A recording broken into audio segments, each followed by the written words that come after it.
ఓం నమ శివాయ. ఓం నమో నారాయణాయ. దీర్ఘకాలిక సమస్యలకు 100% ట్రీట్మెంట్ గ్యారంటీ. 20 సంవత్సరాల ఎక్స్పీరియన్స్ కలిగిన అంతర్జాతీయ హోమియో వైద్యులు డాక్టర్ బెల్లంకొండ నాగేశ్వరరావు గారి ఆధ్వర్యంలో హోమియో ద్వారా 100% ట్రీట్మెంట్. For appointments 8121998560. మీ ఆరోగ్యం మా భరోసా. ఓం శ్రీ స్వర్ణాకర్షణ కాల భైరవాయ నమో నమః. ఓం శ్రీ నరదృష్టి నివారణ కాల భైరవాయ నమో నమః. ఓం కాళకాలాయ విద్మహే కాళాతీతాయ ధీమహి తన్నో శ్రీ స్వర్ణాకర్షణ కాళభైరవ ప్రచోదయాతు. మా ఛానల్కి స్వాగతం. చూస్తున్న వీక్షకులకు ప్రేక్షకులకు ప్రియ కాళభైరవ భగవద్బంధులకి స్వాగతం పలుకుతూ మమ్మల్ని ఎంతగానో ఆదరిస్తూ ఉండబడినటువంటి ప్రియ సోదర సోదరీమణులకు అందరికీ, సనాతన హిందూ ధర్మ పరిరక్షకులకు సంరక్షకులకు జ్యోతిష అభిమానులకు స్వాగతం పలుకుతూ నూతన ఆంగ్ల సంవత్సరం ప్రారంభం అయిన తర్వాత జనవరి నెలలో ద్వితీయార్థంలో అనగా 16వ తారీఖు నుండి 1/2024, 31/1/2024 వరకు పుట్టినటువంటి వారందరికీ కూడా ముందస్తుగా జన్మదిన శుభాకాంక్షలు. గతంలో వివాహం చేసుకున్న వారికి వివాహ వార్షికోత్సవ శుభాకాంక్షలు. ఆ యొక్క నరదృష్టి నివారణ కాళభైరవ స్వామి యొక్క ఆశీస్సులు అందరిపైన ఉండాలని, ఒక్కొక్క మాసంలో ఒక్కొక్క కాళభైరవుడు ఉంటాడు కనుక ఈ యొక్క పుష్యమాసంలో శుక్లపక్ష అష్టమి పూర్ణిమ సందర్భంగా శ్రీ క్షేత్రపాలక కాళభైరవ స్వామి వారి యొక్క ఆశీస్సులు అందరినీ చల్లగా చూడాలని, ఎవరైతే ఏ ఏ వృత్తులైతే చేస్తున్నారో విద్య, ఉద్యోగ, వ్యాపార, వ్యవసాయ, రాజకీయ, సేవా రంగాల్లో ఉండబడినటువంటి వారందరికీ కూడా సకల అష్టకష్టాలు తొలగిపోయి అష్ట ఐశ్వర్యాలను ప్రసాదించాలని శ్రీ క్షేత్రపాలక కాళభైరవ స్వామివారిని, అందరిపైన నరదృష్టి నివారణ కలగాలని నరదృష్టి నివారణ కాళభైరవ స్వామివారిని వేడుకుందాం. ద్వాదశ రాశుల్లో గ్రహ గమనాలు ఒకసారి వీక్షింపచేద్దాం. మేషరాశిలో గురు సంచార స్థితి, కన్యరాశిలో కేతు సంచార స్థితి, వృశ్చిక రాశిలో శుక్ర సంచార స్థితి, ధనస్సు రాశిలో కుజుడు మరియు బుధ సంచార స్థితి, మకర రాశిలో ఏడాది తర్వాత రవి సంచార స్థితి, కుంభరాశిలో శనేశ్వర స్వామివారు స్వక్షేత్ర సంచార స్థితి, మీనరాశిలో రాహు సంచార స్థితితో ద్వాదశ రాశుల్లో గ్రహ గమనాలు ఈ విధంగా ఉన్నాయి. 19వ తారీఖున శుక్ర భగవానుడు ధనుసు రాశిలోకి సంచార స్థితి ఈ విధంగా ఉంది. మీనరాశి వారికి పుష్యమాస సందర్భంగా గురువారము పునర్వసు పుష్యమి నక్షత్ర సందర్భంగా గురు పుష్యార్క యోగాన్ని ఎలా పొందాలో ఈ వీడియోలో సవివరంగా సంపూర్ణంగా తెలుసుకుందాం. మీనరాశిలో ఏ నక్షత్రాలు వస్తాయనగా పూర్వాభాద్ర నక్షత్రంలోని చివరి పాదమైన నాలుగో పాదము, ఉత్తరాభాద్ర నక్షత్రంలోని 4 పాదాలు, రేవతి నక్షత్రంలోని 4 పాదాలను కలిపితే మీనరాశి. చాలామందికి పుట్టినటువంటి కాల సమయంలో డేటా ఆఫ్ బర్త్లు లేనటువంటి కారణం చేత పేరు యొక్క మొదటి అక్షరాన్ని అనుసరిస్తూ ఆ రాశిని తెలుసుకునే ప్రయత్నం అవుతుంది. అవి ఏ అక్షరాలు ఒకసారి పరిశీలన చేద్దాం. ది, దుమ్, షం, ఝ, ధ, దే, దో, చ, చి అక్షరాల వారందరూ మీనరాశి జాతకులే. మీనరాశి యొక్క అధిపతి దేవగురు బృహస్పతి. ఈ తెల్లజిల్లడి యొక్క వృక్షంలో విఘ్నేశ్వర స్వామి వారే ఉంటారు. ఆ యొక్క పూర్వాభాద్ర నక్షత్రాధిపతి గురువు, ఈ పునర్వసు నక్షత్రము, అందులో గురువారము, ఈ పుష్యమాసము, ఈ పుష్యమి నక్షత్రం రోజు రావడం వలన తెల్ల జిల్లెడి యొక్క వృక్షాన్ని పేకలింపచేసి విఘ్నేశ్వర స్వామిని తెచ్చి ఇంట్లో పెట్టుకోవడం వలన ఒకవైపు మీకు జరుగుతున్న ఏళ్లనాటి శని ప్రభావం తొలగి అద్భుతమైన అష్టైశ్వర్య స్వాగతానికి మీరే కేంద్ర బిందువు అవుతారు. కుదరలేదు, ఒక పసుపు రంగు క్లాతులో శనగపప్పు, నీలరంగు క్లాతులో తెల్లటి నూలను మూటగట్టి ఆ యొక్క సంపూర్ణమైన మీ మనసులో ఏదైతే కోరిక ఉందో ఆ ముడుపును ఆ వృక్షానికి కట్టగలిగినట్లయితే దోష నివృత్తి తగ్గి అదృష్టానికి ఆనందానికి కేంద్ర బిందువులు అవుతారు. అది కూడా కుదరలేదు, బ్రాహ్మణుడికి దానం ఇవ్వండి. అది కుదరలేదు, నవగ్రహ దేవతలకు ధాన్యంతో అభిషేకం చేయండి. అది కూడా కుదరలేదు, శివుడికి రుద్రాభిషేకం చేసుకొని ఈ యొక్క పదార్థాన్ని పక్షులకు దానం చేయండి. అది కూడా కుదరలేదు, గోమాతకు సమర్పించినట్లయితే గురు పుష్యార్క యోగం మీ సొంతమయ్యి ఎలనాటి శని యొక్క తీవ్రత తగ్గి మీరు అనుకుంటున్న అన్నింట విజయం మీ సొంతం అవుతుంది. అలాగే రాశిలోనే రాహు సంచార స్థితి, ధనస్థానంలో గురువు, సప్తమంలో కేతువు, భాగ్యంలో శుక్రుడు, రాజ్యంలో కుజ బుధ సంచార స్థితి, లాభంలో శని, లాభంలో రవి, వ్యయంలో శని సంచార స్థితి ఉన్నప్పుడు మీ జన్మ నక్షత్రం రోజున అష్టమి పూర్ణిమ తిథి యందున దూరావాయు జల ప్రయాణాలు పెట్టుకోకపోవడం, కోపతాపాలకు దూరంగా ఉండడం, మౌనంగా ఉండడం, ప్రతిదీ గమనిస్తూ ఉండడం, ఏదైనా పని చేసేటప్పుడు పెద్దవారి యొక్క సలహా తీసుకోవడం, తెలిసిన పనిలోనే కొనసాగడం, తెలియని ప్రయోగాలు చేయకపోవడం, అప్పులు ఇవ్వడం, హాస్యాస్పదమైన మాటలు మాట్లాడుకోకపోవడం, ఉన్న దాంట్లో తృప్తి చెందడం, లేని దాని గురించి ఎక్కువగా ఆలోచించడం వలన ధనం సమయం వృధా కాకుండా కాపాడుకునే ప్రయత్నం అవుతుంది. అంతా నాకు తెలుసు అని చెప్పి మీరు ఒంటెద్దు పోగడగా పోయారా, ఉండేది పోతుంది, ఉంచుకునేది పోతుంది, సమయం పోతుంది, అనారోగ్యం పొంచి ఉన్నాయి, అనేక రకాల ప్రమాదాలు పొంచి ఉన్నాయి. కనుక ఇలాంటి కాల సమయంలో మౌనం, ఆధ్యాత్మికత, ప్రశాంతత, సూర్య నమస్కారాలు, ఆధ్యాత్మిక చింతన, ఈ గురు పుష్యార్క యోగ సందర్భంగా విఘ్నేశ్వర స్వామిని స్మరిద్దాం, ధ్యానిద్దాం, యోగానికి స్వాగతం పలుకుతాం. సాఫ్ట్వేర్ ఉద్యోగస్తులు, హార్డ్వేర్ ఉద్యోగస్తులు, చిన్న చిన్న స్వయం వృత్తులు, వ్యాపారాలు చేసేటువంటి వారికి, జర్నలిస్ట్ రంగంలో ఉండబడిన వారందరికీ కొద్దిపడి గడ్డు కాలమైనను మౌనంతో నెట్టగలిగితే రాబోయే కాలం మంచి కాలమే అని చెప్పి గమనించాలి. 2024వ సంవత్సరంలో జనవరి నెలలో ద్వితీయార్థం అనగా 16వ తారీఖు నుండి 31వ తారీఖు వరకు ముఖ్యమైనటువంటి పండుగల గురించి క్లుప్తంగా, సవివరంగా, సంపూర్ణంగా తెలుసుకుందాం.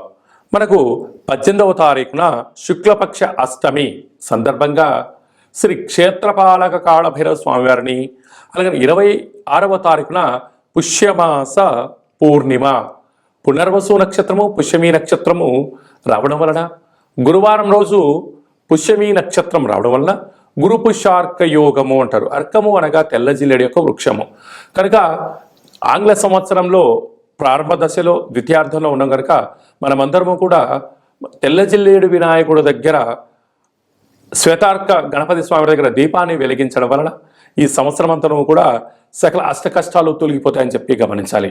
అలాగనే ఈ మనకు 2 గురువారాలు కానీ, పూర్ణిమ రోజు గురువారం రోజు కానీ ఒక పసుపు రంగు క్లాత్లో కానీ, టవల్లో కానీ శనగపప్పును బాగా ఉడకబెట్టి లేక నానబెట్టి అందులో మూట కట్టి ఒక 3 ఒత్తులను ఆముదంలో కానీ, కొబ్బరి నూనెలో కానీ నానబెట్టి ఇంటి యజమానికి, వాహనాలకు, ఫ్యాక్టరీలకు దిష్టి తీసి బయట వేయడం వలన నరదృష్టి, శత్రు ప్రభావాలు తొలగి గురు యోగ్యత కలిగి విద్య, ఉద్యోగ, వివాహ, సంతాన, రాజకీయ, సేవరంగ కార్యక్రమాలు, రాజకీయ రంగ కార్యక్రమంలో అద్భుతమైన గురు యోగ్యత కారణం చేత మీకు రాజసన్మానం జరుగుతుందని చెప్పి గమనించాలి.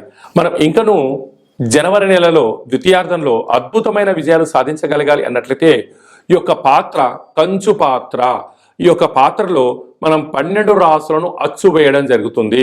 ఈ యొక్క పాత్రను మనం రోజు ఇంట్లో ఉదయం పూజ చేసిన తర్వాత లేకపోతే సాయంత్రం పూట దీపం, అగరబత్తులు వెలిగించిన తర్వాత ఈ పాత్రను ఇలా ఎడమ చేతిలో పట్టుకొని కుడి చేతిలో ఈ యొక్క కర్ర సహాయం తీసుకొని మనసులో మీరు 3 సార్లు ఓం కాలభైరవాయ నమః, లేకపోతే ఓం నరదృష్టి నివారణ కాలభైరవాయ నమః, అనగా నరుడు యొక్క దృష్టికి నల్లటి నాపర ఎలా బద్దలైపోతుంటుందో దృష్టి దోషం కారణం చేత విద్యార్థులు చదువులో రాణించలేకపోవడం, అనారోగ్యం దరిచేయడం, నిద్రలేని రాత్రులు గడపడం, ఉద్యోగంలో సక్సెస్ లేకపోవడం, వ్యాపారంలో జన ఆకర్షణ లేకపోవడం, సంపాదించిన ధనము నిల్వ ఉండకపోవడం, పోలీస్ స్టేషన్లు, కోర్టు, గొడవలు, అనేక రకాల సతమతయ్యే పరిస్థితి ఉంటుంది. అలాగా మనము ప్రతిరోజు సూర్యోదయం నుంచి సూర్యాస్తమయం వరకు నిత్యము మనం ఏదో పనులు చేస్తూ ఉంటాం. అలాగా వ్యాపారాలు కానీ, నూతన వస్త్రాలు కానీ, బంగారు ఆభరణాలు కానీ, కొత్త కార్లలో తిరిగినప్పుడు అనేక మంది చూపుల యొక్క ప్రభావం మన పైన ఉంటుంది. అలాంటి ప్రభావాన్ని ఏ రోజుకు ఆ రోజు మనం తొలగించుకోగలగాలి అన్నట్లయితే ఈ యొక్క కాళభైరవ స్వామి వారి యొక్క అక్షయ పాత్రను గృహంలో ఉంచుకొని ఇలాగా శబ్దం చేసి ఇలా చిన్నగా మనసులో 3 సార్లు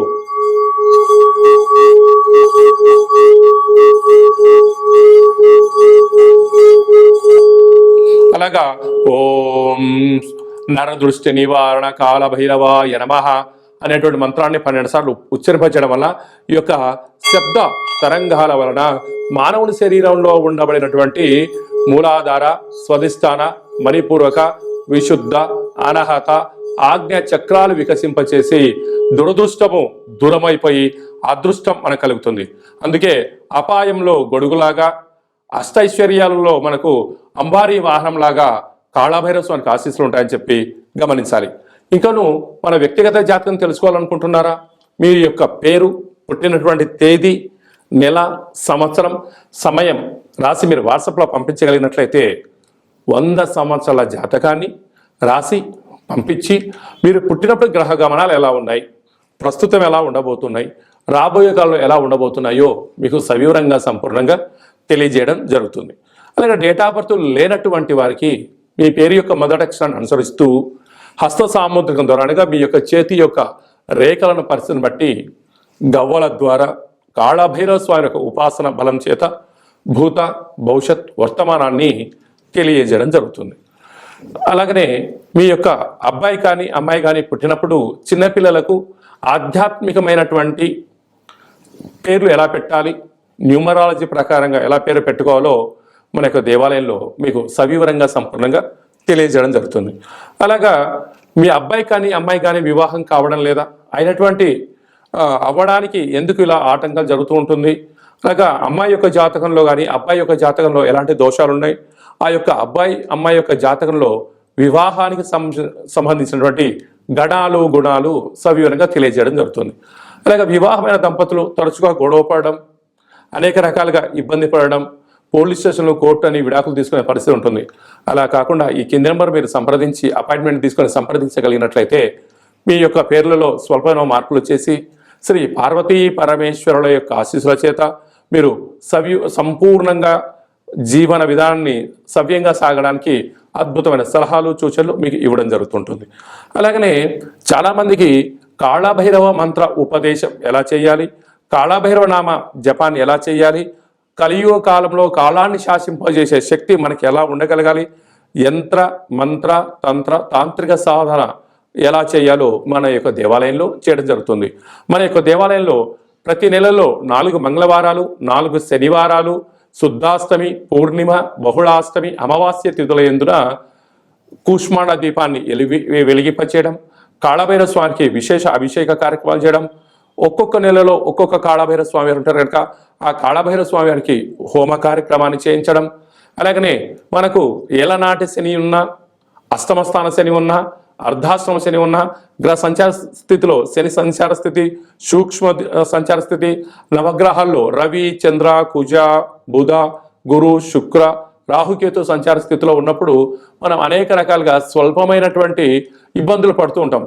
ఈ యొక్క ఇబ్బందులను సంచిత, ప్రారబ్ధ, ఆగమిక అనే కర్మలను మనము కాళభైరవ స్వామి యొక్క హోమాన్ని చేయించి మీకు నరదృష్టిని తీయించేసి ఈ యొక్క కర్మను ఈ యొక్క కాళభైరవ సాధకులకు భిక్షగా భోజనాన్ని ఏర్పాటు చేయడం వలన మన యొక్క కర్మను స్వామివారి దగ్గర ప్రసాద రూపంలో ఏర్పాటు చేయడం వలన మనము సంపూర్ణమైనటువంటి అష్ట కష్టాలకు స్వస్తి పలిగి నూతన సువర్ణ అధ్యాయ జీవితానికి స్వాగతం పలకడానికి కాళభైరవ స్వామి యొక్క భిక్ష చాలా అద్భుతంగా ఉపయోగపడుతుందని చెప్పి గమనించాలి. కనుక మనమందరము కూడా కష్టాలను తొలగించుకుందాం, ఐశ్వర్యాలకు స్వాగతం పలుకుతాం. మనం ఏదైతే అనుకుంటున్నామో ఉన్నతమైనటువంటి విలువలతో కూడుకున్నటువంటి ఆరోగ్యంతో కూడుకున్నటువంటి జీవన విధానాన్ని మనం సొంతం చేసుకుందాం. కనుక కాళభైరవ స్వామి యొక్క ప్రసాదాన్ని దానం చేద్దాం, కర్మను దానం చేద్దాం, అదృష్టాన్ని స్వీకరించాలని చెప్పి ఎవరికి ఎలాంటి అష్ట కష్టాలు లేకుండా అందరికీ అష్టైశ్వర్య ప్రాప్తిని కలిగించాలని కోరుకుందాం. కనుక ఆసక్తి గలవారు ఈ కింద సంప్రదించి కాళభైరవ స్వామి పూజా విధానంలో పాల్గొనండి. అందరికీ అష్టైశ్వర్యాలు ప్రసాదించాలని నరదృష్టి నివారణ కాళభైరవ స్వామిని వేడుకుందాం. అందరిపైన స్వామి యొక్క ఆశీస్సులు ఉండాలని, చల్లని చూడాలని ఆశీర్వదించమని వేడుకుందాం. శతమానం భవతి శతాయు పురుష సతేంద్రియ ఆయుష్యేవేంద్రియే ప్రతిష్టతి ధనం ధాన్యం బహుపుత్రలాభం శత సంవత్సరం దీర్ఘమాయు సర్వే జనా సుఖినో భవంతు లోకా సమస్తా సుఖినో భవంతు. సర్వం శ్రీ నరదృష్టి నివారణ కాళభైరవ దేవతార్పణమస్తు. హరి ఓం. ఈ వీడియో మీకు నచ్చినట్టయితే లైక్ చేయండి, షేర్ చేయండి, మా ఛానల్ని సబ్స్క్రైబ్ చేసుకోండి. నేను చేస్తున్న వీడియోలు మీకు ముందస్తుగా నోటిఫికేషన్ రావాలన్నట్టయితే గంట సింబల్ ప్రెస్ చేయండి. వాళ్ళని బటన్ తెలియచేయండి. ఎవరైనా మన క్షేమాన్ని కోరుకుంటున్న వాళ్ళైనా అంటే మనం ఎవరి క్షేమాన్ని గురించి ఆలోచన చేస్తున్నట్లయితే ఈ యొక్క ఆధ్యాత్మికమైనటువంటి భక్తి సమాచారాన్ని వాళ్ళకు తెలియచేయండి. కాళభైరవ స్వామికి ఆశీస్సులు పొందండి.